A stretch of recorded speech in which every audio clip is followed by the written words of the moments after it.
Polisi yang menetapkan 4 tersangka pembakaran rumah Hakim Pengadilan Negeri Medan, Sumatera Utara, Kamozaru Waruwu. Pelaku utama ternyata adalah mantan sopir.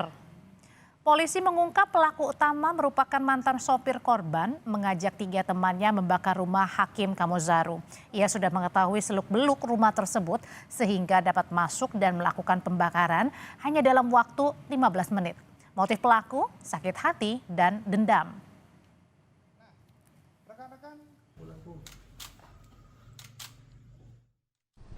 Proses-proses kenapa keluar masuk ada unsur sakit hati tersangka 1, kemudian sampai dengan puncaknya kejadian ini yang bersangkutan sudah keluar dan merencanakan pembakaran dan pencurian. Kenapa tersangka tahu detail dan lancar melakukan kejahatan ini? Karena mengetahui betul seluk-beluk di dalam rumah, penempatan kunci, dan lain-lainnya.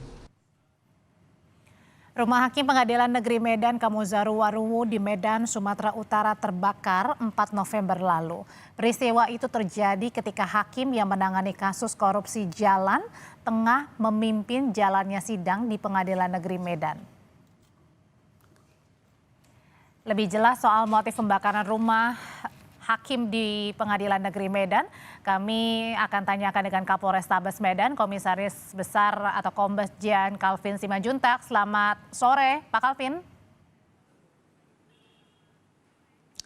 Selamat sore, Mbak Audrey. Oke, jadi 4 tersangka ini sudah ditetapkan dalam kasus terbakarnya rumah Hakim Waruwu. Jadi ini motif dendam dan sakit hatinya berlandaskan karena apa, Pak Kapolres? Baik, terima kasih. Penetapan 4 tersangka sudah kita lakukan pasca penangkapan tersangka pertama di tanggal 14 November yang lalu.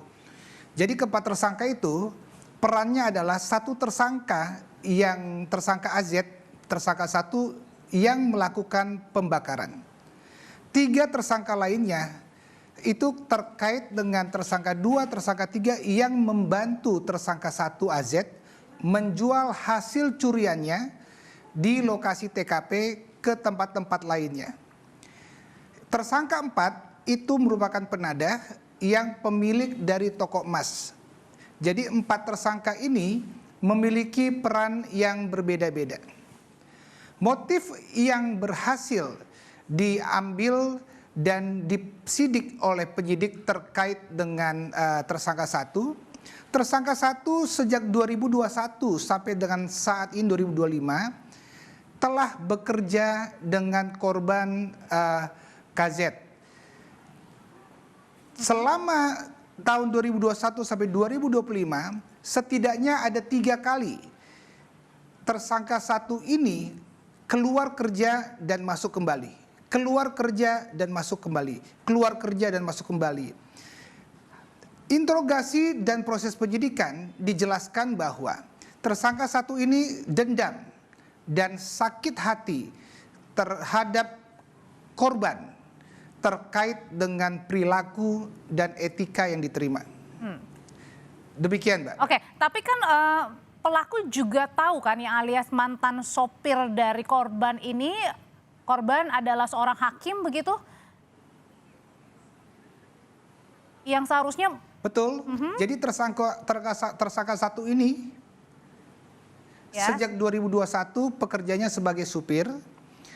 Fakta demikian sehingga tersangka 1 itu tahu betul seluk-beluk dari rumah TKP tersebut dan tahu betul terkait dengan kebersamaan bersama korban yang merupakan majikan di tempat dia bekerja. Pak Calvin, kalau motifnya dendam, sakit hati, alasannya membakar, tapi kenapa juga harus mencuri? Apa alasannya itu? Berarti artinya ada motif ekonomi di balik itu juga? Awalnya tersangka 1 ini di tanggal 30 bulan sebelumnya itu sudah menerangkan kepada tersangka 2 akan membakar dan mencuri di rumah korban. Jadi persiapan itu sudah ada dan disampaikan ke tersangka 2. Jadi dari motif dendam dan sakit hati tersebutlah itu juga disampaikan kepada tersangka 2 sehingga puncaknya terjadi di kejadian tersebut. Pada saat proses masuknya sudah dipersiapkan alat untuk mencuri obeng dan sudah dipersiapkan pertalite untuk membakar dengan tujuan untuk menghilangkan jejak tersangka tersebut.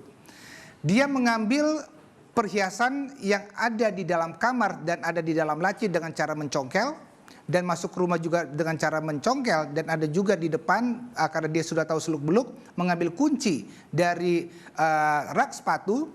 Kemudian setelah diambil untuk menghilangkan jejaknya disiramkanlah pertalite tersebut di beberapa tempat titik di dalam kamar sehingga terjadinya kebakaran diketahui oleh masyarakat atau penduduk sekitar 10.30 waktu Indonesia Barat. Oke, jadi ini artinya juga dengan penetapan tersangka motifnya sudah diketahui Pak Calvin. Jadi ini juga semakin menegaskan bahwa tidak ada kaitannya dengan kasus-kasus yang saat ini sedang ditangani oleh Hakim Warowo.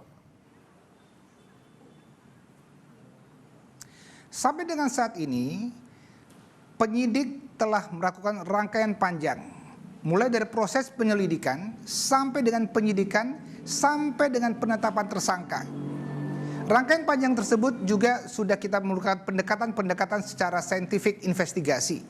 Di sini juga kita bersama-sama dengan eksternal, termasuk juga dengan Lapor dan Inavis.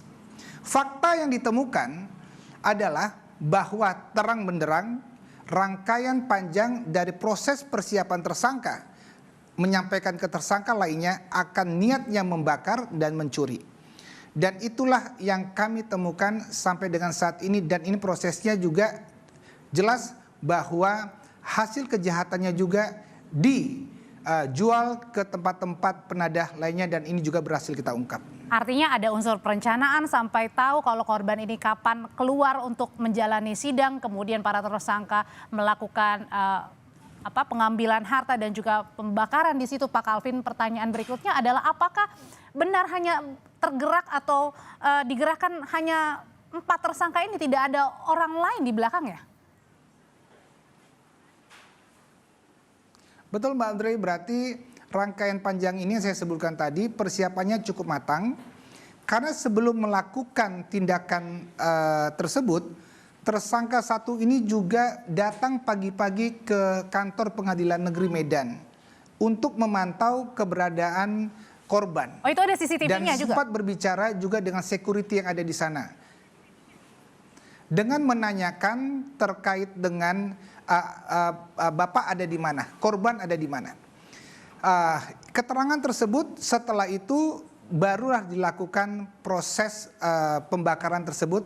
Terlihat juga di CCTV bahwa tersangka tidak langsung masuk ke rumah tetapi mengamati.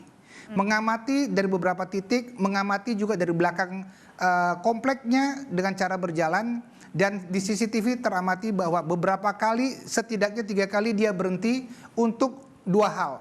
Yang pertama, memastikan keberadaan korban yang merupakan istrinya yang masih ada di rumah, ternyata sudah pergi. Yang kedua, dia ingin memastikan dan memantapkan tindakan dia.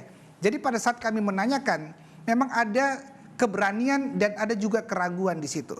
Jadi dia ingin memantapkan hatinya sehingga pada saat jam masuknya di 10.17 itu dia sudah mantap melakukannya. Pak Calvin, kalau gitu singkat saja Pak, ini sebenarnya yang ingin dikuasai hartanya baru membakar atau membakarnya ini memang jadi motif utama, dan apakah ada dokumen-dokumen dari Hakim Warowo ini yang hilang? Singkat saja Pak Calvin. Pertanyaan menarik Mbak. Awal yang dilakukan adalah pencurian karena dia langsung mencari barang-barang berharga.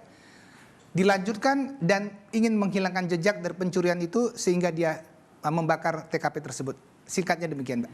Oke, dan tidak ada dokumen-dokumen yang dibakar atau diambil?